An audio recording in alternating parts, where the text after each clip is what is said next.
أعوذ بالله من الشيطان الرجيم. بسم الله الرحمن الرحيم.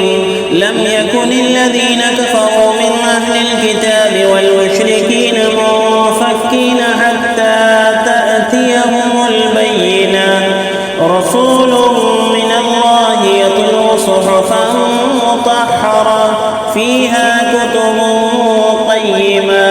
وما تفرق الذين أوتوا الكتاب إلا من بعد ما جاءتهم البينة. وما أمروا إلا ليعبدوا الله مخلصين له الدين حنفاء ويقيموا الصلاة ويؤتوا الزكاة وذلك دين القيمة. إن الذين كفروا من أهل الكتاب والمشركين في نار جهنم خالدين فيها أولئك هم شر البرية.